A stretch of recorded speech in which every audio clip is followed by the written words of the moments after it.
We are Locked On Houston Astros, and we hope that you join us for a daily Locked On Astros podcast. My name is Eric Huysman. You can find me on Twitter at Eric Talks Stros. You can find the show at Locked On Astros, your team every day. Brett, where can we find you at? They can find me at H-Town Wheelhouse and at Stros411 on Twitter, Instagram, and Facebook. Always positive, always Stros. And for a second day in a row, we have Jim Callis from MLB Pipeline. Where can they find you at? I'm at Jim Callis MLB on Twitter, guys. Glad to be here talking Astros with you guys. All right, and today's episode is brought to you by rockauto.com. Amazing selection, reliably low prices, all the parts your car will ever need. So yesterday we kind of focused on the Astros system as a whole. Today we're going to be focused more on the individual players. I know we talked a little bit about players, but today's going to be more on this system. Don't forget, you can get Locked On the Astros on Podcast app Himalaya, as well as Google Podcasts, Apple Podcasts, and Spotify. When you get in car, tell your smart device to play the podcast, Locked On Astros. So let's go and get started with the man of the hour. I know you kind of mentioned him yesterday a little bit. I know you said you're not quite as high on him as most people, but everybody wants to know about Pedro Leon. What do you know about him, Jim? Well, I don't think I said I wasn't as high on him. I do like Pedro Leon. He's super exciting, and I think it's funny because, well, not funny, I guess if you're an Astros fan. We did our Astros list before Forrest Whitley got diagnosed with the torn elbow ligament and needed Tommy John surgery. And if not for that, Pedro Leon might have been ranked as their number one prospect. I mean, had we known that the Forrest Whitley was going to be hurt, but no, he's super exciting. I mean, with the Cubans, you never really know about their bats until you see them in minor league, major league action. But that said, he put up nice numbers. I mean, it's an offensive minded league in Cuba when he was 20 years old. The last time he played, there are some swing and miss concerns with him a little bit. So you want to see how it plays out. But I wrote, if he has an average bat, I think this guy's a star. I mean, he's plenty of strength. He's a compact guy. But it's a real physical build. Looks like kind of like a running back. A lot of bat speed. It's well above average raw power. It's plus speed. It's top of the scale arm strength. I think he can play center field. You can play him anywhere in the outfield you want, but I think he can play center field. They've even worked him out at shortstop. He's really exciting. Now, I mean, the best case scenario for the Astros is that he does hit. Let's just say he has an average bat. If he has an average bat and he hits, I think he'll be their center fielder very early in 2022 at the latest. Because he is already 22 years old.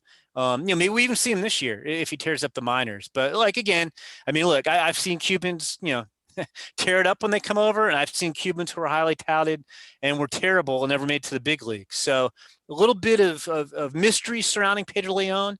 But I mean, I am much more bullish about him than I am about, say, the long-term prospects of, say, Miles Straw or Chas McCormick. There you go. Pedro Leon has been asked to basically practice at shortstop. We've seen Corey Lee has played a little bit of third, a little bit of first. He's high on the list. But is it normal for young players to be asked to try out multiple positions early in their development? Is that something that all clubs do, or is that just something that you see the Astros really focusing on? No, I mean that's fairly typical. I mean, I'll be interested to see what happens, when we actually start playing games. I think it's a way, like with the Corey Lee, it keeps him a little bit more athletic to play some other positions, and also, I mean, look, the hope is if you're the Astros that Corey Lee is a everyday catcher. He played some first base and outfield in his debut too. But what if? Let's say for whatever reason that, look, Corey Lee needs some polish as a hitter, needs some polish as a catcher. And let's say, that doesn't quite happen, that there's too much swing and miss and he's not good enough receiver. This is more of a worst case scenario. I'm not saying this is going to happen. And he's really not, quite good enough offensively or defensively to where you're going to play him every day catcher. Well, if he's your backup catcher and he could play first and he could play third and he could play left, that gives him a lot more value. So I think, there's some of that with Leon. I mean, honestly, Leon is their center fielder of the future. Again, I think they're more kind of intrigued with what they have. Let's take a look at him. I'll be curious. I would be a little surprised if he played a lot of shortstop or much at all, during the minor league season. I really think with him, it's going to be let's get this guy developed as quick as we can because we need him to be our center fielder sooner rather than later. So is there a possibility for him to play this season? I know Eric and I have gone back and forth on this. So what do you think about this year? Yeah, I think there definitely is. Now, because here's the key part of it is the Astros are trying to win. If you were a rebuilding team, you'd say, no, you don't want to get a service time clock started. But no, I mean, if he comes out and hits, and again, I mean, it's not like people could scout the Cuban League. He hasn't played, baseball in real games since like 2018, the 19 Cuba season before he defected. So, I mean, it's been a couple of years, so you don't know exactly how that, how much it's going to take him time to get back in the swing of things. But let's say, and again, like he might, like, I don't think it's impossible because again, you want to get this guy as much development as you can. Like, I think Pedro Leon starts the season with their AAA team at the alt site because the minor league season's not going to start till May 1st. And then maybe he goes to AA May 1st. But let's say he goes to AA or high A or wherever they send him. And he shows he can, let's say he goes to high A and he hits, 270 and he's driving the ball. And then they put him to AA and he's hitting 270 and he's driving the ball. I don't mean to bag on Miles Straw or Chas McCormick. I just don't think there's impact in those bats on an everyday basis. Like Pedro Leon maybe give you your best chance to win if you put him in center field now. So yeah, I mean, I'm not saying he's going to come out and hit right away. I mean, I don't think anybody really knows because you just haven't seen this guy hit in games in 2 years. And again, nobody saw him hit in Cuba. We can all just look at the stats. But yeah, I think it's certainly possible. Yeah, I think the fact that he didn't play in 2019, and I mean, he hasn't played since 2019 is the biggest thing that's going to, like you said, that's going to hurt him. But I know we're just looking at stats, but with what what would he be his best comp right now? I don't know. I mean, I'm not, I mean, I think if you're the Astros, and again, it's just because they're kind of linked to my mind, like you would hope, like I think if you're the Astros and this guy hits, then he has the potential to potentially, be the next George Springer. I'm not saying he's going to hit like that, but I mean, the guy can run, the guy can hit for power. Can he hit 270? I mean, Springer was a 270 hitter in Houston. I mean, there were some strikeouts, but he was super productive. Yeah, I mean, I think that's what you're kind of hoping for is that he's a reasonable facsimile of George Springer potentially. Alrighty. So speaking of not always being able to replace something, if you need the right part for your vehicle, where should you go, Brett? Well, with the ever-increasing numbers of makes and models, it is now impossible to stock all the parts that you need in the traditional chain storefront. So why not go to rockauto.com? They are a family-owned business. They've been around for 20 years. One reason to repair and maintain your cars is to save money. And that way, if you go to rockauto.com, you'll be saving and spending 30, 50, sometimes 100% less. Let's, for example, take a Delphi FG 1456 fuel pump assembly for a 2010 Honda Odyssey. You would find that at Advanced Auto Parts store for $359.99. At rockauto.com, get it for $216.79. And hey, who knows, whatever you need. If you need a lift kit, if you need windshield wipers, if you need a wheel, whatever it is, go to rockauto.com and search their easily navigable website. Go to rockauto.com right now for your car or truck, right? Locked on in there. How did you hear about us box so that they know that we sent you. Amazing selection, reliable low prices, all the parts your car will ever need. rockauto.com. Betting on the Astros or the MLB in general doesn't have to be a guessing game. If you listen to the new Locked On Bets podcast hosted by your boy Q and handicapping expert Lee Sterling, get your daily pick, blowout special, wrong team favorites picks, and Lee Sterling's lock of the day. Follow the Locked On Bets podcast brought to you by the betonline.ag. Wherever you get your podcast, you'll get everything you need to know to make your picks. And speaking of everything you need to know, we got Astros MLB expert of all the prospects, Jim Callis, talking about everything that you need to know. And I know we've heard recently, especially with Forrest Whitley's Tommy John surgery, everybody keeps on saying, oh my gosh, this is the next Mark Appel. And I know that I mentioned this once on the podcast, but I think that there is a big difference between Forrest Whitley and Appel. Appel kind of came out of college. He was a little bit more polished, but Forrest Whitley came out of high school.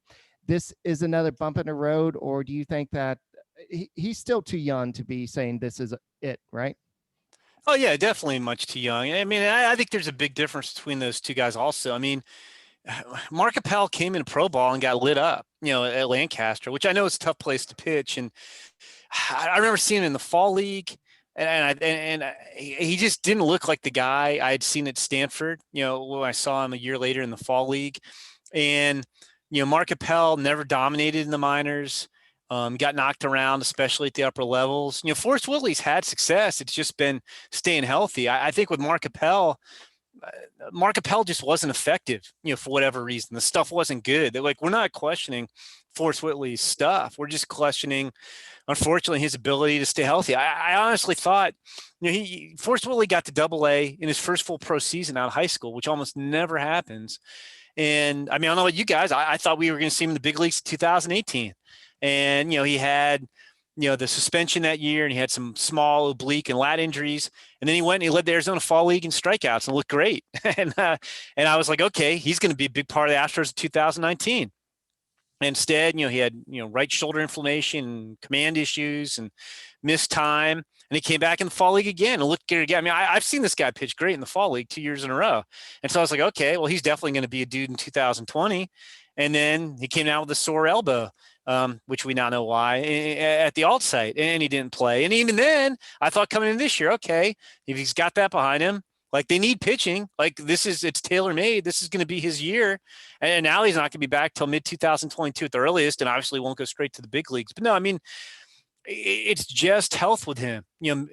Maybe, after coming back from this Tommy John, he'll stay healthier, but it's not a question with stuff. I saw Appel a bunch in the fall league too.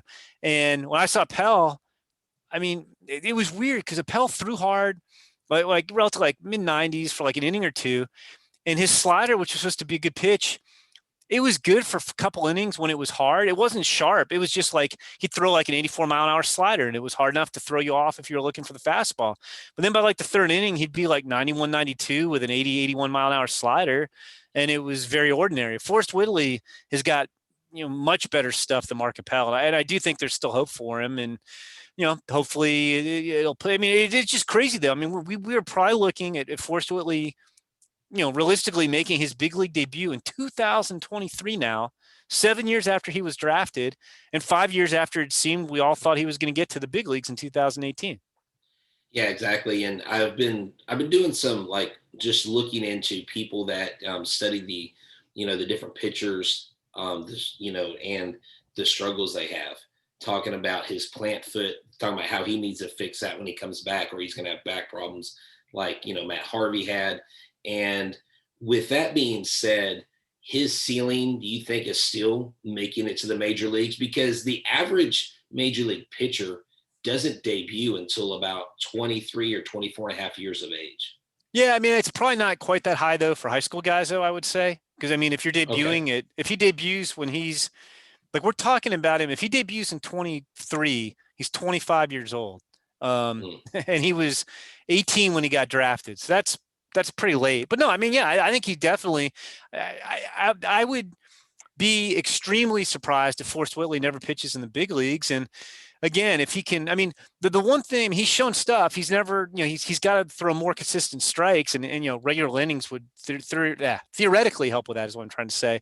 He's got to prove he can throw strikes, but I mean, he still has good stuff. And the vast majority of pitchers coming back for Tommy John surgery, if you put the work in rehab, your stuff comes back. Sometimes you're stronger than ever. So yeah, I mean, he'll pitch in the big leagues.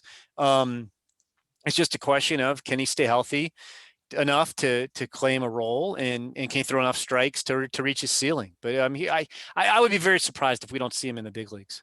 Yeah, so somebody that's coming back from Tommy John surgery, I forgot exactly when he had it, but it was Peter Solomon, and he's actually somebody that Carlos Correa was asked, what young players have really caught your eye this camp, and he said Solomon, and he said that he looks great. He came in, I believe, pitched a couple innings or had an inning and had 3 strikeouts the other day. What do you know about Solomon? Yeah, no, I like him. I mean, he was a guy, Solomon was a guy who going into 2017 draft, going in that year in Notre Dame, like he'd had coming off a really good summer in the Cape Cod League, guys were talking about his potential first rounder, and they didn't throw any strikes, and he wound up, in the bullpen at Notre Dame, and the Astros got him in the 4th round. And I remember talking to a scout who saw him in 2018, his first full season. He made 24 appearances. He was kind of in that piggyback starting deal that the Astros do and some other teams do too. And I had one scout tell me like that guy's gonna be in the top 100 prospects a year from now. He's gonna move really quick in 2019, and of course he made 2 starts, and then he wound up having Tommy John surgery. But he's a guy who could usually throws around 1996. And in the past, he's shown the ability to hold that velocity deep into games. He can keep it over a whole season. So he's not like I was talking about Appel. He's going to be 1996 for 2 innings and then it falls off. He holds that velo. He needs more consistency with his breaking pitches, but he can have a hammer curveball. He can have a plus slider. He's got a decent changeup. It just comes down to strikes, and he did a lot better job throwing strikes in his first full season in pro ball before he got hurt. So, I mean, I think this is a guy who could maybe, fit in the middle of the rotation at some point if he continues to throw strikes. And if he doesn't, you're probably looking at more of a multi-inning reliever type of guy. Okay, what about? I know you mentioned it last show, but what about Hunter Brown? I know Brett said that he kind of has a delivery similar to Justin Verlander. Do you see him more as a kind of a reliever or a starter down the road? I mean, I think it's too early to peg him as just a reliever. I mean, he's a 5th round pick out of Division II Wayne State. I mean, right now he's their best healthy pitching prospect in the system, in my mind. I like him more than Luis Garcia. I think he's got a better chance to start. I mean, he's another guy who holds velocity. I mean, he'll be 96, 98 for 3 innings, and he'll be 92, 96 deep into games. He's got 4-seamer. He's got 2-seamer. He's picked up a curveball. The Astros are really excited about a lot, as we talked about in the last show.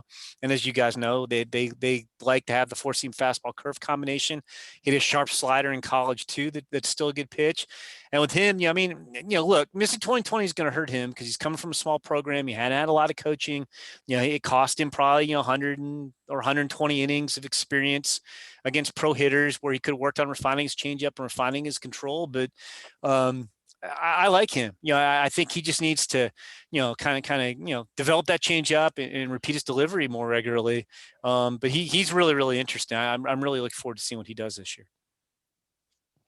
All righty. So speaking of looking at Hunter Brown and future prospects, let's talk a little bit about betting. So what about betonline.ag, Brett?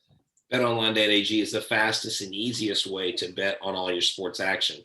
We have the NBA, we have college basketball, the NHL is in full swing. Also, who's going to win MVP? Who's going to win the Cy Young? Who's going to win the division? Who has the odds for winning the World Series? BetOnline has you covered for all the news, scores, and odds. It's the best way to place your bets, and it's free to sign up.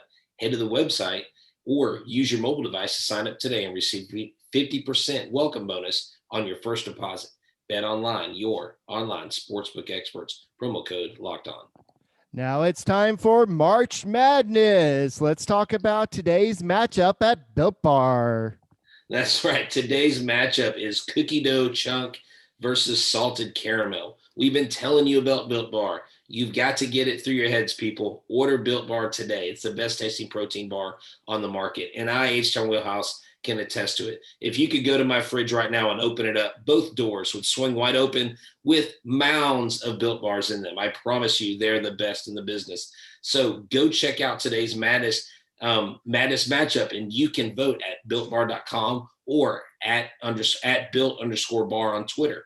Remember to use your promo code to get 15% off your next order. That's Locked15 to get 15% off your next order at BuiltBar.com.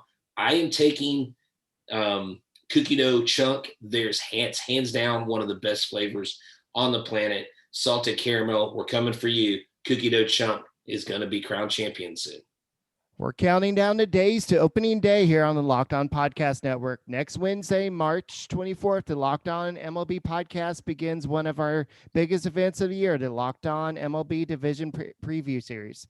All of our local experts in every MLB market answers the biggest questions around each teams. There's no bigger, better, or easier way to get baseball smart before opening day. Subscribe today to Locked On MLB on the radio.com app or wherever you get podcast. So we're talking to Jim Callis, and I know one of the big thing that's going around Astros Nation right now is, should the Astros re-sign Carlos Correa? And I know that Brett and I have been kind of discussing it, like, well, what do you do if you do sign Carlos Correa and you have Jeremy Pena, and then you have Freduis Nova. Freduis Nova, yeah. And so I know that I misquoted you earlier. I think I said you said you weren't high on Nova. I think you said you weren't that high on Pena. But well, no, it was when you said I wasn't high on Leon. I was like, wait a minute, I like Pedro Leon. It's to me, those are separate discussions, and I think it comes down to a couple of factors. Like, one, are you going to have this window where you continue to contend for the near future? And I think you're going to want a Carlos Correa who's, going to be, I think 26 or 27 when he's, begins his free agent years, going forward. And if, what is Carlos Correa going to cost is another factor too.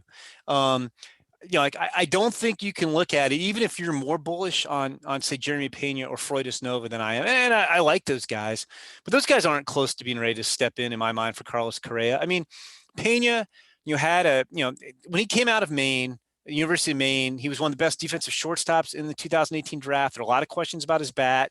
He had a nice, but it wasn't an unbelievable year in Class A, 2 Class A levels in 2019. And I think realistically, with Jeremy Pena, you're looking at a guy who plays good defense. I think he would be a better. Well, it's hard to say. I mean, Carlos Correa and the defensive metrics really like Carlos Correa. Let's say he'll be as good defensively as Carlos Correa, maybe a little bit better, but we'll say as good because Carlos has been pretty good.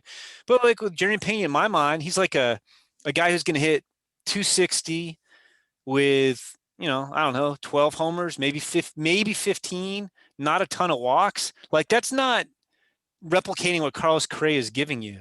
And Nova's tooled up, and you can dream on Nova. I mean, he's got bat speed and strength and speed and a huge arm and all these great things, but like, he swings it at everything. Like, like you could bounce the ball, in the dirt and he's swinging at it. He just does not walk, and he's super raw, and he had a 301 on base percentage in low Class A with all his tools, and then he missed a year. So I think while he has more upside than most guys in the system, there's a lot of question marks he has to answer. So if you let Carlos Correa walk, maybe you can plug Jeremy Pena in that year, but like, I don't even think he's going to give you 260 and 12 homers as a rookie. So, it's tough, and then if you pay Carlos Correa, like, who's that preclude you from paying in the future? I don't know. We'll see. I mean, at some point, Alex Bregman, and I forget what his contract status is, how long he's locked up for. I know he's signed through 2024. If you sign Carlos Correa, then when 2025 rolls around, are you going to have the money for Bregman and other guys? I don't know. So it's, there's kind of a lot of questions that go into that. I'll put it this way, though. If we're just talking about talent on hand and we're not talking about the financial ramifications, I would not in any way say, I'm going to let Carlos Correa go because I've got Jeremy Pena and Freduis Nova in the system. Those guys aren't in the same stratosphere as Carlos Correa. Yeah, right. I don't think that I've ever personally thought that they're maybe as good as Correa, but I've thought in the back of my mind, and I guess not in the back of my mind, I've vocalized it, multiple times, that the only thing I think that would hold them back from signing Correa is if they weren't sure that they could commit. Let's say he has struggles with injuries and stuff this year. They have a lack of confidence in his long-term health on the field, playing 150 plus games a season, and knowing that they have these guys in the wings. So it does, to me, make sense for them to sign him, to keep him. I think Carlos Correa is motivated more than anybody. He has become the face of this team. He is a superstar in this league. But if, let's say, Carlos Correa is there, any of these other guys, are they utility type guys where they can come up and they'll be serviceable major leaguers once they hit, if they have, second, short, third base sealed up by the veterans? Yeah, I could see Leon. I mean, not Leon, Pena filling that role. Like if you have, Bregman at third, and you've got, Altuve's still in a contract for a while, and they re-sign Correa. I can see Pena being a nice utility man because he's really good defensively. Well, like I said, I don't think he's definitely a better hitter than people thought coming out of college. I'm not sold yet. I would have liked to see what he did in 2020, which we didn't get a chance to do. So I'm not sold yet he's a regular, but he could definitely hit enough to be a utility man. I really feel with Nova because his tools are pretty loud. I mean, his ceiling's pretty high. I think he's going to be one of those guys who's boom or bust. I think either Freduis Nova is going to be a big league regular, or maybe he doesn't play in the big leagues at all, or he doesn't. He plays very briefly because he doesn't hit. I mean, he's really got to refine his approach at the plate. If he does that, then I think he's a regular. And he could even wind up being like his ceiling is high enough that, I mean, maybe he winds up in the outfield if they have a Bregman, Altuve, Correa infield going for a while. If Nova reaches his ceiling, you could easily play that guy in the corner. Well, and he does have nice abs as well. So Jeremy Payne's got that going for him. It's a joke. Have you not? If you haven't been following Astros Twitter, you don't know what I'm talking about. Eric I missed that one. I'm sorry. It's an Astros Twitter joke. That's no worries. Alrighty. I don't know how to follow that, but speaking of somebody that did not have nice abs last year, Bryan Abreu, what do you think of his, do you think that he's going to be, especially with setback last year, do you see him more as a reliever? Or do you think that he can develop back into being a potential starter? I think he's probably very high certainty he's a reliever. I mean, that said, they're going to need rotation help, so maybe he gets a chance. But, he did not help himself. He put on weight last year during the layoff. He was out of shape when he got to summer camp. And you guys saw in the big leagues, he couldn't throw strikes. And it's hard to trust a guy who doesn't throw strikes. He's got, he has the best breaking stuff in the system. I mean, his curveball, his slider, nasty. He can throw 92, 97. There's not much history of him throwing strikes, even in the minors. I wouldn't trust him in long outings. I would just get him in the bullpen at this point. So yeah, I'm not saying they won't try him because they are going to need some starters, but to me, I just let him rely heavily on those breaking pitches and not worry about a change up and not sweat the strike throwing as much. And I would just put him in the bullpen. I mean, he's got, if he throw, and I'm not saying for 2021, if he could throw, like if he had close to average control, he can maybe be a closer. I mean, his stuff can be pretty nasty. All right, to kind of close out the show, give me 3 names of people that we haven't talked about that you think we should keep our eyes on. Okay. I'll say I'm going to go all guys outside our top 10 prospects on our new Astros top 30. I think Sean Dubin's a guy we could see in the big leagues this year. Right-handed pitcher, drafted out of Georgetown, Kentucky. School's first draft pick in 21 years when they took him in the 13th round. And he's super skinny. He's put on weight as probably super skinny, but he's 93, 97. He's got a really good mid-80s slider. I don't know if he holds up physically to be a starter because he's just not real physical, but I think you can see him in the big leagues this year. And maybe it's the guy who makes a more abbreviated starts or he's a multi-inning reliever. He's one. Zach Daniels really intrigues me. 4th round pick in last year's draft, was frankly terrible his first 2 years at Tennessee and in the Cape Cod League, struck out a ton, didn't play much. And then he was great for 4 weeks last year before the college season ended. He's got to prove he can hit. He's got to prove it over a longer period than 4-week college season. But this is a guy who has probably about as much raw power as anybody in the system. He can really run. He's physical. He has a chance to play center field. He could go either way. I'll be really curious to see what he does this year. But I know that they're kind of excited about him. And then I'll stay on the college outfielder track, and I'll mention Jordan Brewer, who, we haven't really seen a whole lot of him. We led Michigan to College World Series finals in 2019. He was a 3rd round pick. And then his pro debut only lasted 16 games because of a toe injury. And even if we had a minor league season last year, he had knee surgery in the spring, so he didn't even attend instructional league. but I think he's probably the fastest player in the system. He's one of the best all-around athletes. If he makes contact, I mean, this guy could have solid tools across the board. So I'm hoping we get a chance to see a healthy Jordan Brewer. But I think you'll see Dubin in the big leagues this year, good chance. And I think if they hit, Zach Daniels and Jordan Brewer will rank among the very best position prospects in the system by the end of the year. All right, so I'm going to throw one more name at you Sure. before we finally close out the show. We had a listener call in, Rip Griffin. He asked if Ronnie Dawson will get a chance at some point this season. He's in the Astros minor league system. I think he's more of a depth guy at this point. He's got some tools. He's got bat speed. He's got strength. The problem is when he started looking to drive the ball, he kind of lost his ability to make consistent contact. He's never hit lefties, so I think he's a platoon player at best. He has gotten quicker. He's gotten in really good shape, in pro ball, so he could play the outfield. Not much of an arm. I mean, I don't see like. We've talked about on these two shows, obviously Springer's gone. We don't know how quick Pedro Leon's going to be ready. Right now it's looking like Miles Straw and Chas McCormick as just center field options.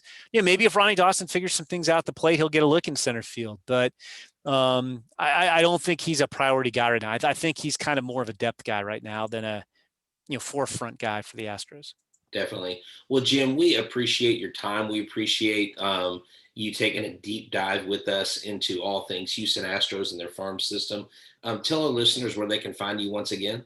Yeah, sure. I'm on Twitter at Jim Callis MLB, and all my work, along with the rest of the guys at MLB Pipeline, is at MLB.com, MLBpipeline.com. And I tell people this. I mean, I think we do good work, but the nice thing about it is it's all free. I mean, none of it's behind a paywall. You go to our scouting reports. We've got video. We've got detailed scouting reports. We've got scouting grades. Everything we do is 100% free, so people can check that out. Yeah, and I know we definitely love that. Our fans love that. So thanks once again, for listening to Locked On Astros. Remember, we are your team every day, and we are weeks away from opening day. Y'all stay locked into Locked On. I'm H. John Wheelhouse, and for Eric Huysman, we'll talk to you tomorrow.